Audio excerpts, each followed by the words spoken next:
Good evening, everyone. My name is Cristina Bejan, and I am saying hello from Denver, Colorado. But actually, our host tonight is in Raleigh, North Carolina, which is where I am coming to Colorado from. My partner and I moved to Denver 1 year ago from Raleigh.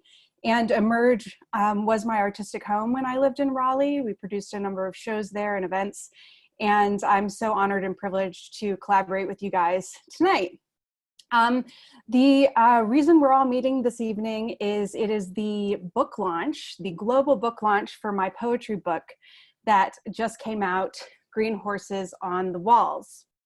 And my beautiful model next to me, I will introduce now. Her name is Suzanne Richardson. She is a well-established poet, also from North Carolina. We are both from Durham, North Carolina originally. And we actually met growing up, and we would share our poetry and creative writing and plays with each other and inspired each other and still inspire each other to this day. So I want to be brief in this intro so we can dive right into the poems. So I'm going to say a couple things. This past week in the mail, I got the hardcover Green Horses because up until now we had been operating with paperback. So if you're watching this live stream and you like these poems, drop me a DM on Facebook, Cristina A. Bejan, and I will send you a signed free hardcover copy, fresh off the press. I want to kick off our poetry by sharing one that I wrote that is sadly incredibly relevant to the United States, especially this summer, but it is not a new problem. And we're going to kick off with this political poem, and then I think it's a beautiful balance this evening because we're going to have some, shall we call them erotic, exciting poems by Suzanne and more historical political poems by myself. So here we go. America World Police, inside empty. A US military base on the banks of the Black Sea. A bus leaves full of men and women in fatigues, going to the Eastern European capital for a day of museums, i.e. fun. Headphones blaring hip hop. After this Sunday from Mihail Kogunicianu, MK, being shipped to death. Romania is the gateway to Iraq and Afghanistan. It's death upon death. This same day, back home in Middle America, news of the soldier's high school best friend shot on the streets of Youngstown. And I shared that on Twitter earlier this summer in honor of Black Lives Matter. Suzanne, I pass it to you. It's such an honor to be here with one of my oldest, most wonderful friends, Cristina.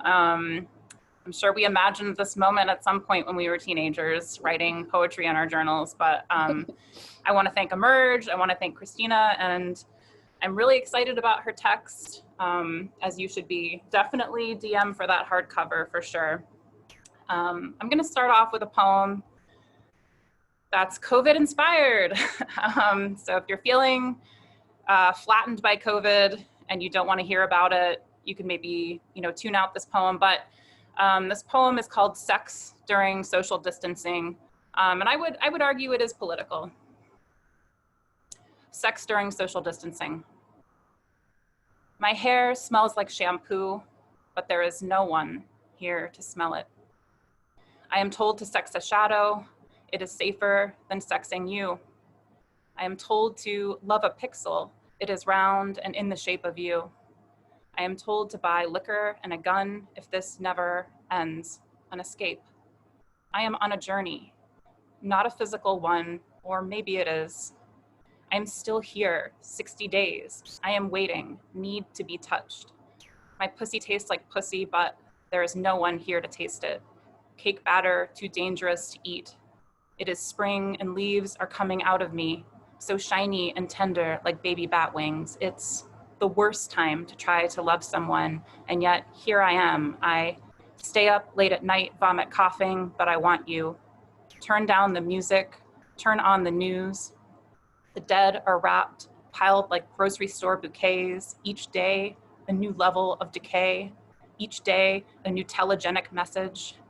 A dead mouse called pneumonia sleeps in my chest, lobes infected, my lungs the pink of worms, full flower Scorpio moon watching, spring virus bursting.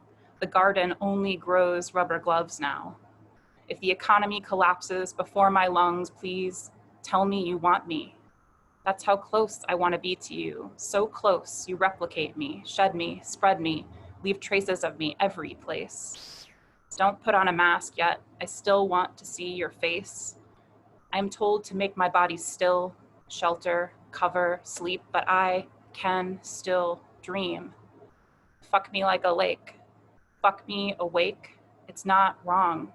You will enter the coldness of my body, cold from distance, infection, isolation, lack of connection. Sex me warm, again, boil me, plug in. They say, don't break quarantine, don't break quarantine, break quarantine, break. The president said we could. I am supposed to see the violence of your body, but all I hear is music, or is that a siren? I'm used to masks now, but I can't get off. I take a picture of my naked body and send it so it does not hurt you.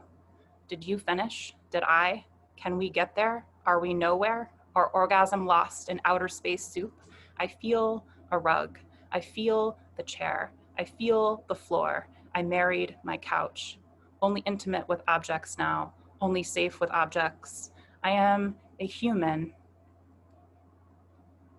who only interacts with the weather now. Every breath is a threat. Clorox, a park bench. Tonight, I can barely stand it. The idea that something you touched could kill me. The ghost of touch haunting me to death. I break down. I call you on the phone to describe my perfume. My breasts smell like Charlotte English roses. Don't you want to kiss them? The sound of your breath, deep and toxic. You're on a ventilator. Pleural effusion. You say, I can smell your lungs from here.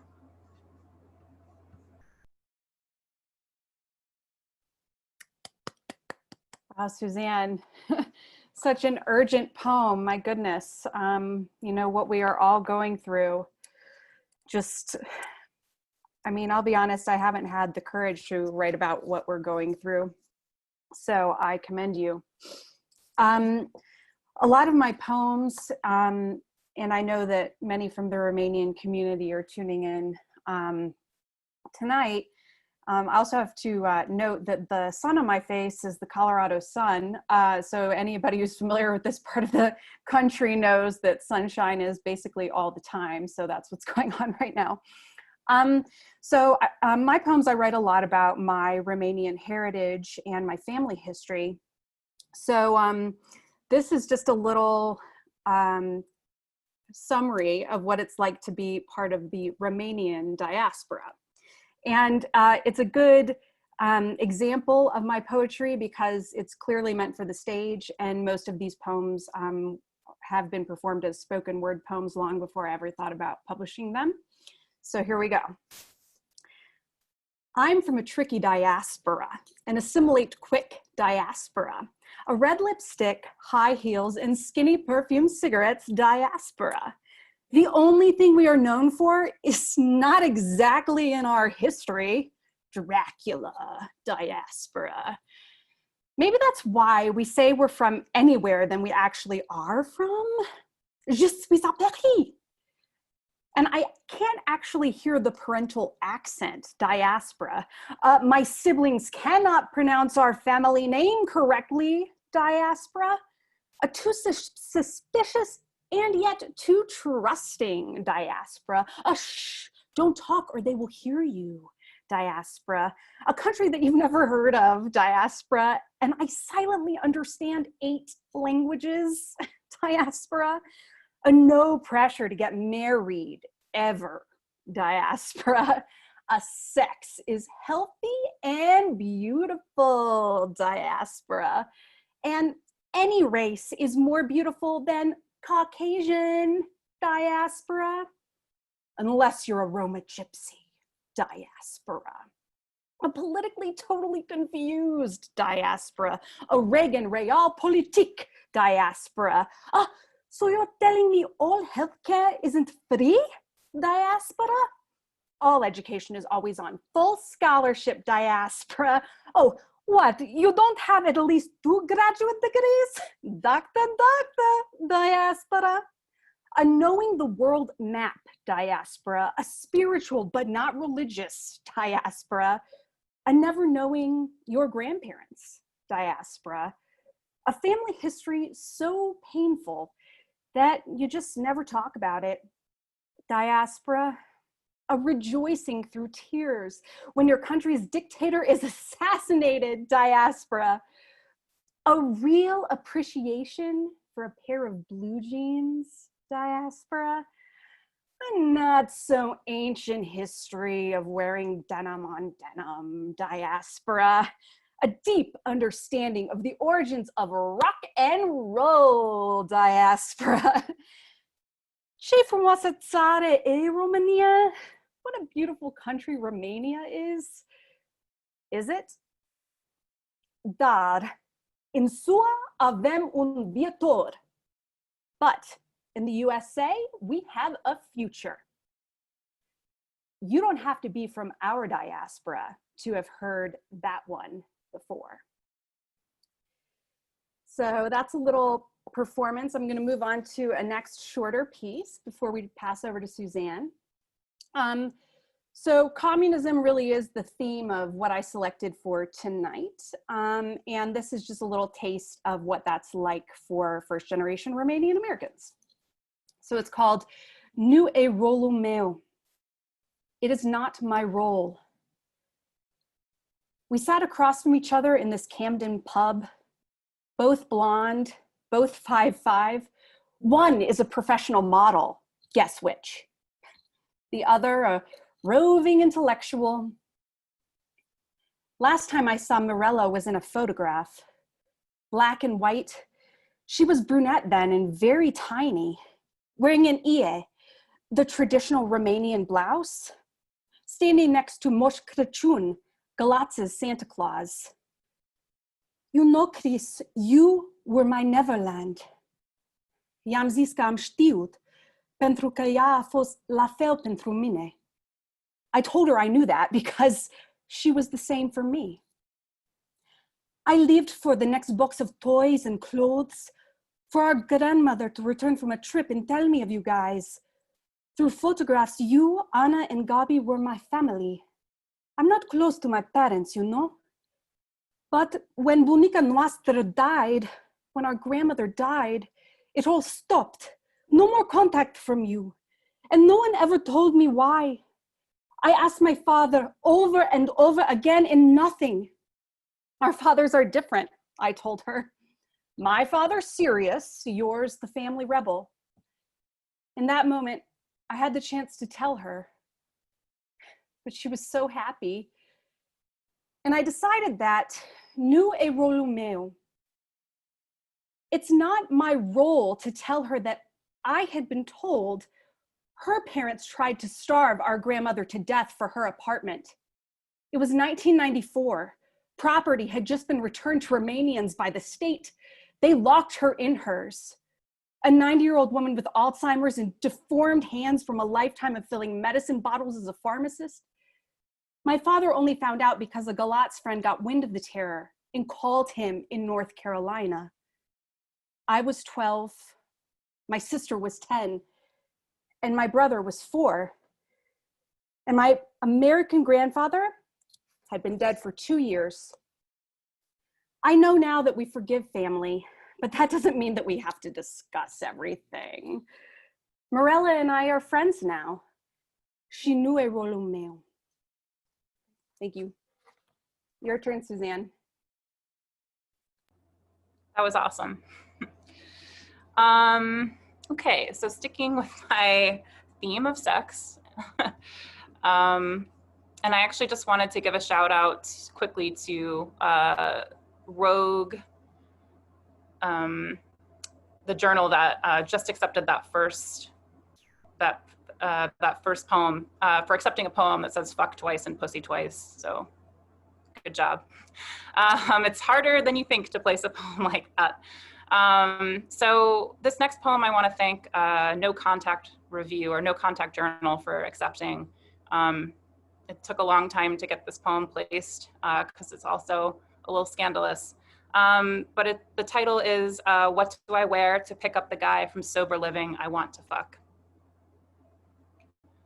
I dress in coal, black on black, on black on black, and he wears soot, black on black, on black on black.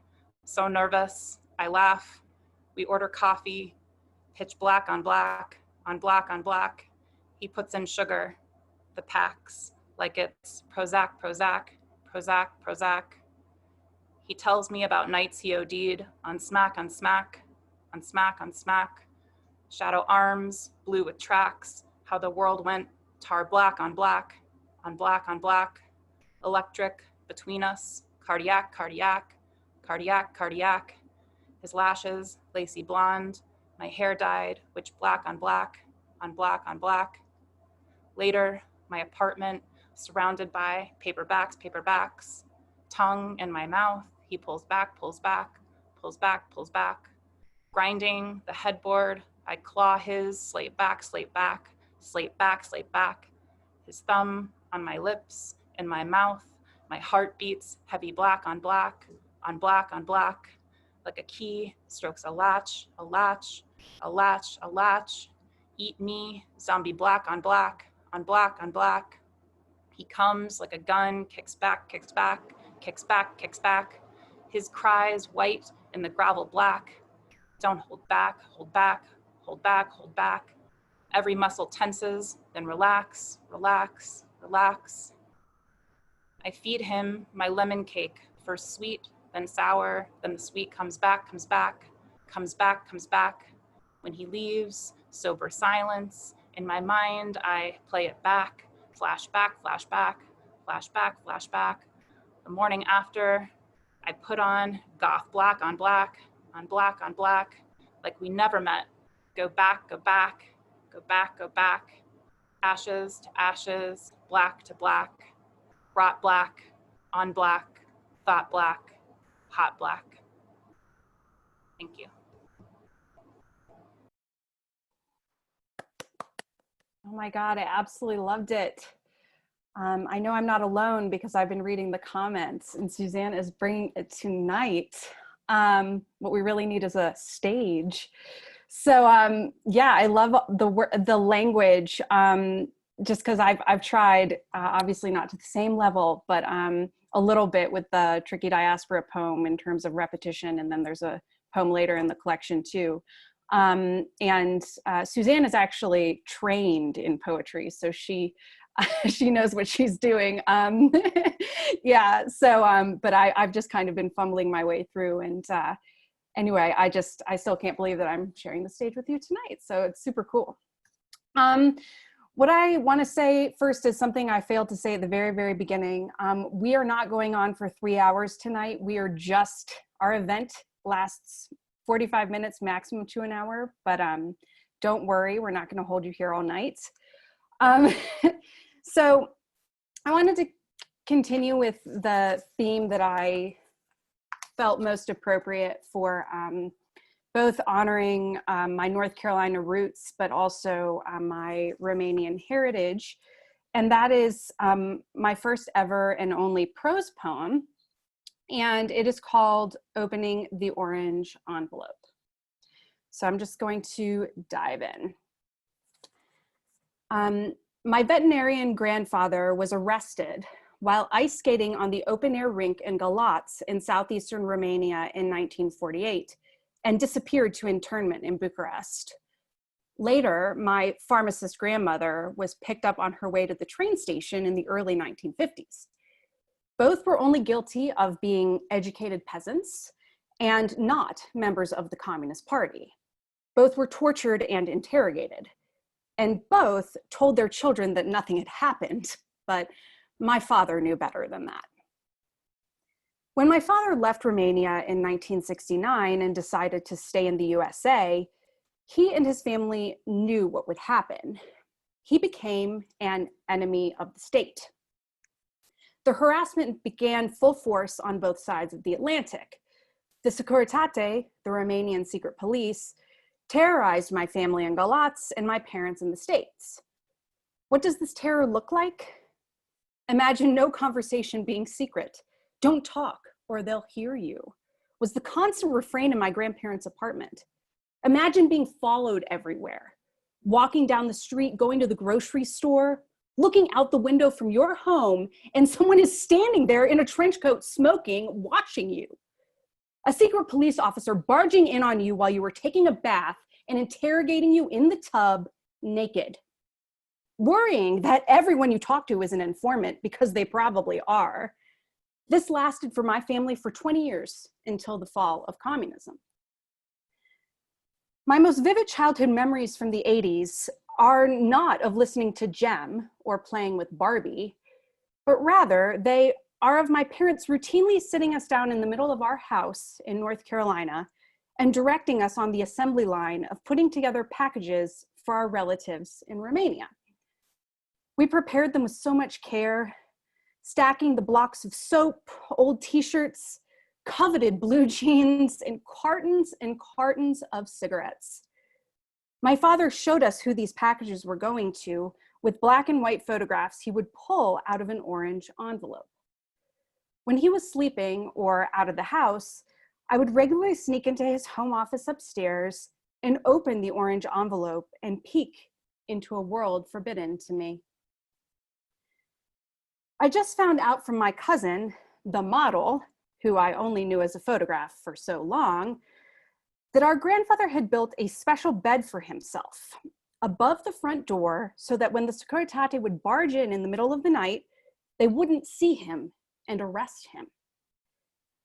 She also told me that our grandmother, the pharmacist, had self-medicated from her pharmacy for decades, trying to control her anxiety induced by this relentless terror.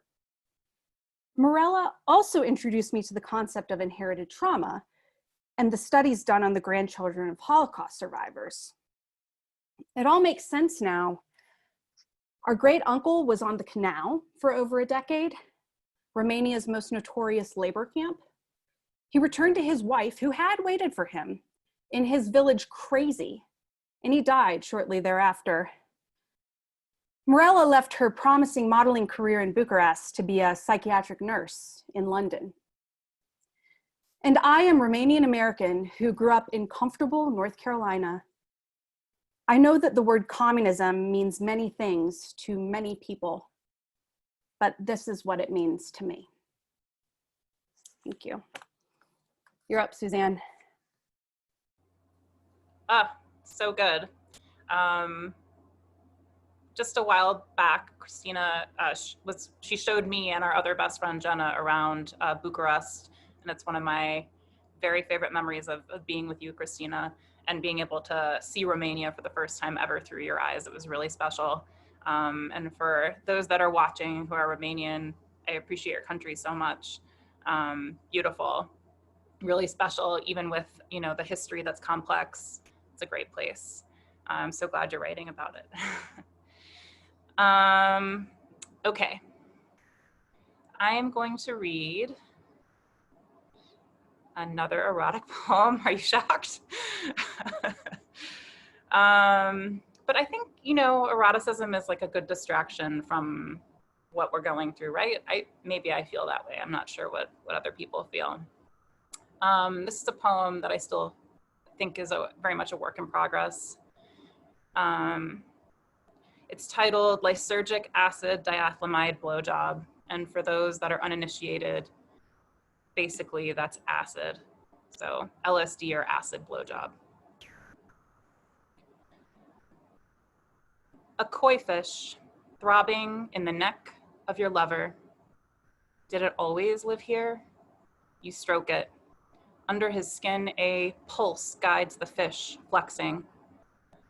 The living well through which all things grow. Orange and black scales shift into triangles and squares on the tail. A second fish now, encircling the first. They move in rings, a hoop, vivid revolutions. Do they know one another? But just then, a snowflake falls on his eyelashes, his hair now ice.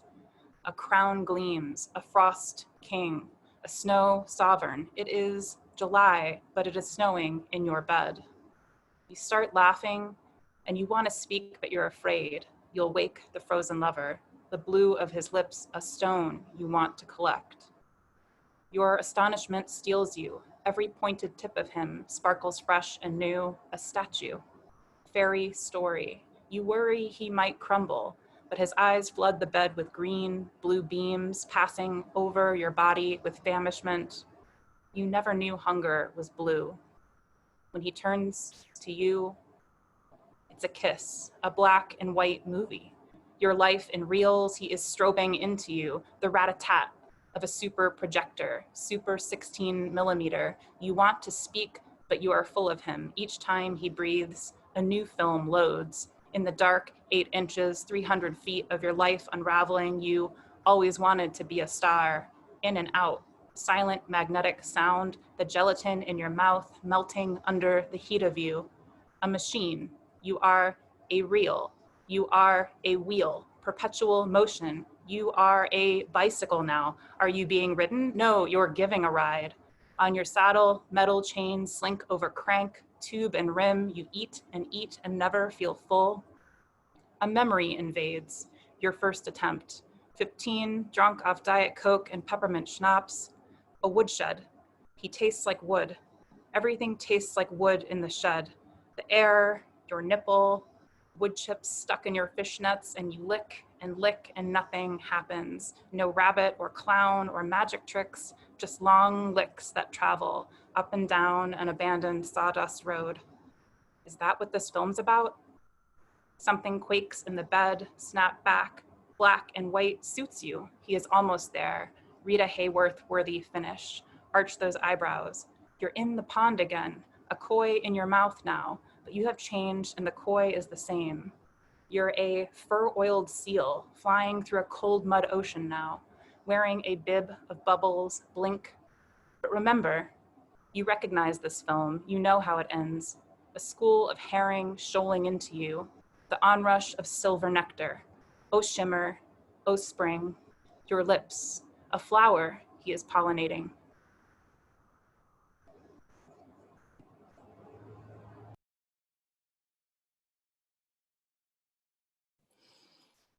Saying, oh my God, amazing. Well, I think that we need erotica all the time, Suzanne, not just during a pandemic. So that's actually something that Jess and I loved when we were living in Raleigh, because City Soul had its own erotica night. And so we got to know some of the erotica poets. So yeah, that was super cool. So anyway, yes, I love your poetry, this we know. I'm going to share the poem that inspired the title of the collection. And I haven't seen any comments that have questions for me and Suzanne. So I just want to encourage you guys who are listening, you can use the comments if you have any questions that you'd like us to address in a dialogue after our reading of these poems. And if we don't get any questions, we're basically just going to keep reading poems. So that's where we're at tonight so far. But we have been getting some very nice comments. Thank you for your support. So green horses on the walls, to the English-speaking ear, this might just sound like a funny little saying, but to the Romanian ear, it actually has a lot of meaning. So the Romanian is "Cai vezi pe pereți," and it can be both positive and negative. Basically, it means to have delusions, to have impossible dreams. So it's the sort of thing that parents will say to children when they're growing up, which is very much my case, to basically, you know, like get over it, and like you're never going to actualize the dreams that you're talking about. You need to, in my poem, you'll see, get serious. So that's where the title of the book comes from. Cai vezi pe pereți, green horses on the walls. Asta a fost de la început în mintea mea. That's how it was in the beginning of my mind.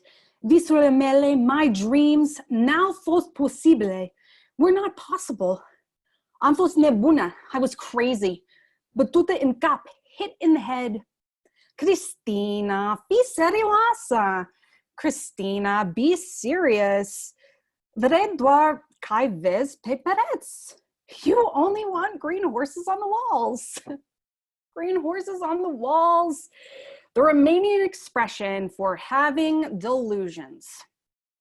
From the start, I was told my dreams weren't possible, that I was crazy, that I needed to be serious, that theater was a hobby. I was merely chasing the green horses, and it was time to grow up because they didn't exist. But I know my need to write exists.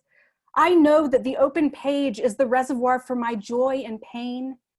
I know that the sweat-stained floors of an empty theater welcome me. I know that my dimensions cannot be confined to a DCCV, a list of degrees and honors. Now, perhaps those don't truly exist. Can they capture a beating heart, prayers, kindness, caring for our elders and children? Or the next play that is on the tip of my pen and igniting my mind with excitement?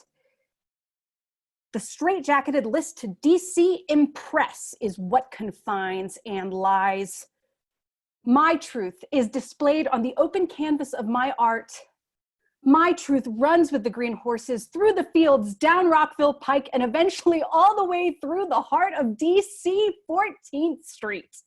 I hear them calling, Cristina, hi a casa, calling me home. As I walk today through a canopy of trees, I cross paths with a butterfly, and I came home to write this poem. And neither were or are delusions. Kai ves peperets, adorat 34 de ani. Green horses on the walls. It took 34 years. Pentru mine să știu, for me to know. Adânc în inima mea, deep in my heart, că sunt exact cum a creat și a vrut Dumnezeu. That I'm exactly how God created and wanted. Și pentru asta sunt pur și simplu mulțumită. And for that, I am simply grateful.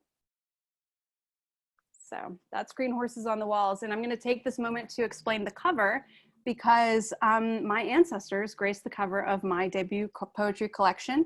This is a family photograph. And my father's mother, Marijuana Bejan, is in the middle. That's her husband, Angel Bejan. He was in the Romanian military. And that's her younger brother, Aurelian, who features in one of the poems. And they're walking through Cismigiu Park, speaking too fast, sorry, in about 1936. So that's the Central Park of Bucharest. Okay, thank you. Suzanne, off to you if you have another to contribute, and I'll look through the comments and see if there are any questions. Cool. Yeah, I have one more. This is also a work in progress. It was originally in form, and then I broke the form, but it's still kind of in form. It needs work, but I'm gonna share it as a work in progress if that's okay with y'all. It's called The Bugs Are Crawling Up the Wall, or Is That Me? Bugs are crawling up the wall, or is that me? It's not winter, it's now spring, but what is outside wants to come in. Buds glowing fuzzy like buckskin. Your classic pacifier, your bottle of booze. Cayenne anger yellows the bruise. Holy Madonna, the organ plays.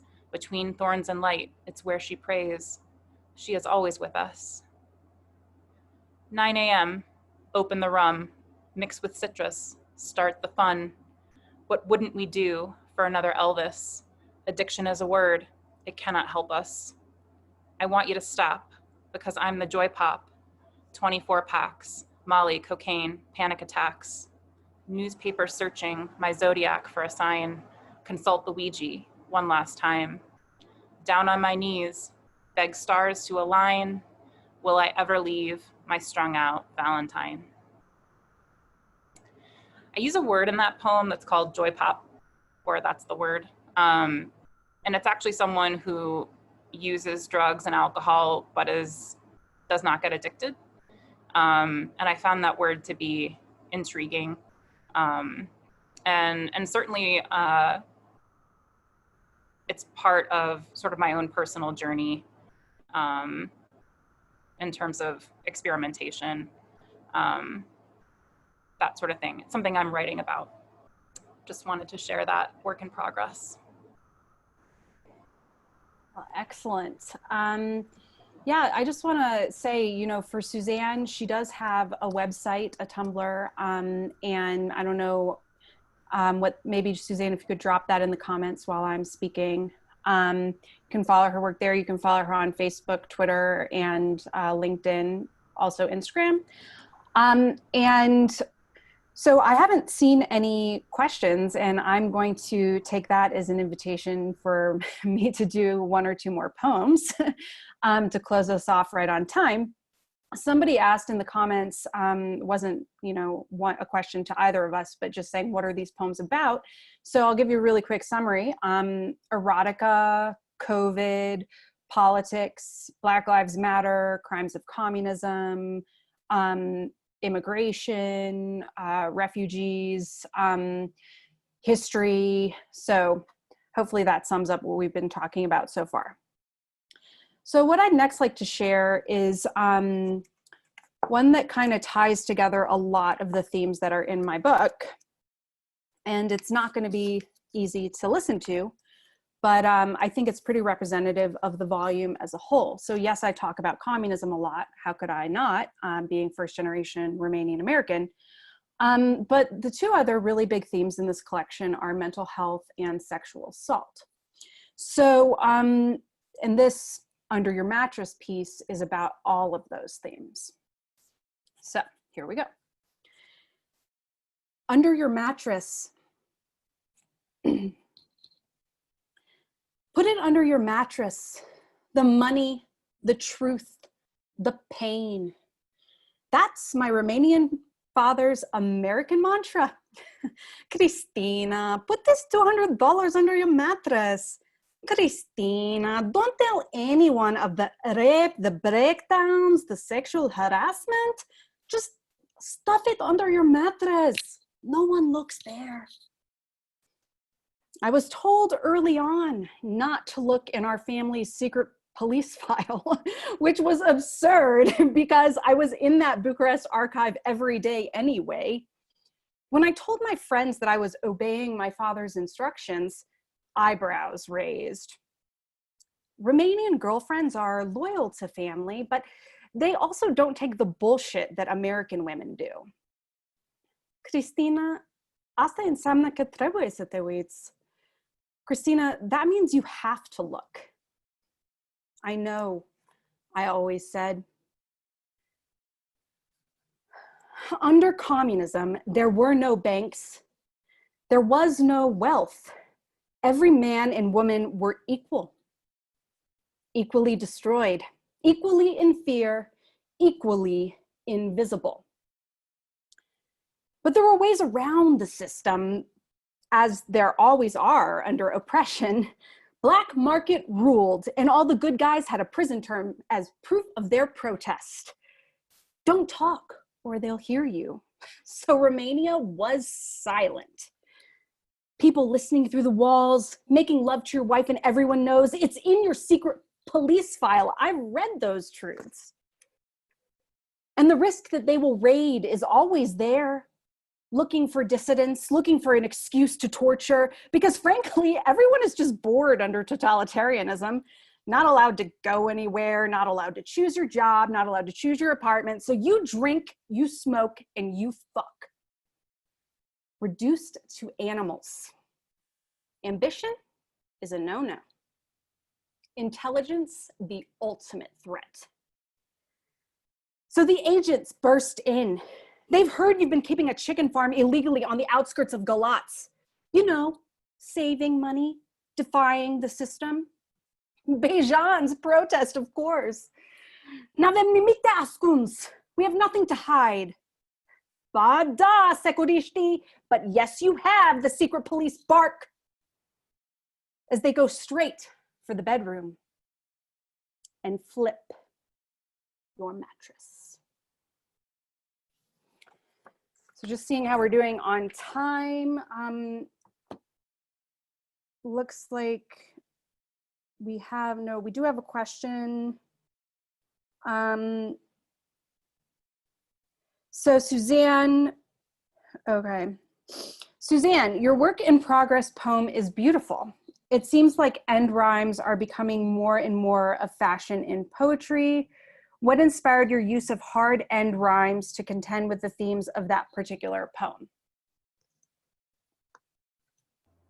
Oh, I have to say that if there's a trend, I'm not following it. And that's usually with all my writing. In fact, when I was in grad school at one point, I had a professor who was like, hey, your work is super out of fashion. You might have to put that in a drawer for 10 years and then get it out when it's in fashion again. So if I'm in fashion, it's not intentional. But I will say that I think about 2 years ago, I started really being interested in rhyme, and I never was before. So yeah, when I hit 35, I was like, where else can I go? What else can I do? And then rhyme really started interesting me. I will say that I'm very new to rhyme. I don't think I'm very good at it. I need more practice. But that end rhyming poem, in some ways, one of the reasons I resisted writing in rhymes for so long was because I felt like rhyme, of course, it's predictable, but it makes you feel like everything is resolved. Like there's always a rhyme that's coming up next. So it feels very comfortable and you can predict it. And that kind of comfort was something that I like often don't experience in my life. So writing a poem about addiction with end rhymes sort of felt like a natural contradiction or tension that I wanted to play with, because addiction is really chaotic and relationships are really chaotic, or at least that one was. So thinking about how can I play with this predictable traditional form with really outrageous material. And I think that also sort of happened in the, what do I wear to pick up the guy from Sober Living I Want to Fuck? That repetition, it can be such an anchor, and that can be comfortable for a reader, but I really wanted to use deeply personal, confessional material that is a little outrageous, to use that sort of tradition and like play with the idea of, what's predictable, what's traditional, with something like addiction or with something like tumultuous sexual relationships, to sort of say, we can use these old school, tactics and play with them with these more difficult, unpredictable themes, I guess is sort of what I was trying to do. Good question. Thank you. Thank you for the question. I don't see any more questions, and we are rounding out our time here. I want to remind our viewing audience, which actually has either been the same or grown during this, thank you so much, that if you want a collector's edition hardcover copy of my debut poetry collection, Green Horses on the Walls, all you have to do is DM me on Facebook, Cristina A. Bejan. I just got these hardcover copies, author copies, this week in the mail. They are hot off the press, brand new, and you can have one if you want. So I will sign it and send it to you. I think, because we're at the very, very end and I want to leave on a creative note, if we may. I chose the communism and the Romanian history angle for my official book launch for this book, because how could I not do that? I am a historian. And so I had to do that. But there's a lot more in the book, even though it's very slim, that doesn't have anything to do with Romania. And one of the places that this book is about is in the South Pacific, a country, the name of which is Vanuatu, a country that just celebrated 40 years of independence from Britain and France this summer. And so there are some poems about this very distant place. And I'm going to close this out. It sounds like I got a question. I got a question. Okay, I'm going to answer this question, and then I'm going to close out with this incredibly short Vanuatu poem. Cool? Okay, Suzanne's down, yes. Okay, so Cristina, can you talk about the process of poetry translation? What was your process? How did it feel emotionally? What made you choose the poems you did to translate? Wow. Well, thank you so much, Amanda, another first generation Romanian American playwright. So something that no one has mentioned until this very moment is that I have a couple of poems at the very, very end that are Romanian poems written by Romanian female authors that I've translated into English. So this happened kind of accidentally. I was just dabbling in translating for fun when I was in graduate school, and I entered one of these poems in a literary contest in my college at my graduate school, and it won the literary contest. And so I thought, oh, well, maybe I should keep playing around with translating from Romanian. You have to understand this was still a period where I was like really working on my Romanian, because growing up with one Romanian parent during the Cold War. So obviously he had fled, as you heard about in opening the orange envelope, but we were very removed from Romania and all things Romanian. So we weren't raised speaking Romanian in the home. And it was something that I had to do on my own as an adult, reconnecting with Romania and teaching myself the language. And so I found translating poetry as a way that I could work on my Romanian. And so it was more just like a fun thing to do. And then when I was trying to get these two poems ready for this book, it was agonizing, because of course I wanted to get it exactly right. And I knew that people would see these two poems who were native Romanian speakers who would probably disagree with my translations. But at the end of the day, I said, I don't care, because the final poem in this whole poetry book is Nina Cassian's Ultima Soufflare. And I did this poem at my underground open mic in Washington, D.C., to an audience of 100% non-Romanian Americans and non-Romanians, and everybody died. Because the final, I'll just read the very final stanza in English, because we have run out of time. Have mercy, Lord, for the roof of my mouth, for my uvula, this clitoris in my throat, vibrating, delicate, throbbing, exploding into the orgasm that is Romanian. Yeah, the guys in DC lost it when they heard that. So yeah, maybe that's actually the note to end on. Thank you, Amanda. I had to include those two translations at the end because they ended like that. So thank you all so much. If you're curious about the Vanuatu poems, obviously you can read the book, and you can order them directly from me or off all online sellers. Hardcover option, which I've already mentioned multiple times. Thank you so much for joining us this evening. Thank you to Suzanne, my soul sister of my entire life. It's beyond a pleasure and privilege and honor and joy to be here with you. And I'm actually going to leave Suzanne with the final word. Maybe she has something she'd like to share. So thank you all from Denver.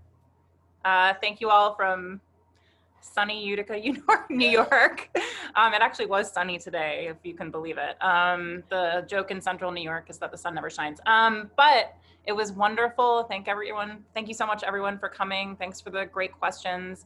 And it is just an honor to see your work in official print. Cristina, I love you.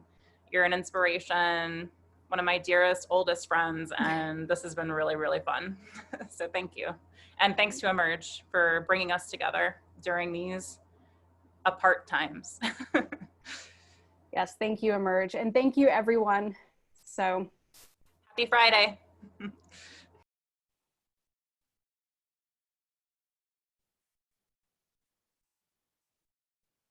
I guess, Suzanne, we're just going to each leave.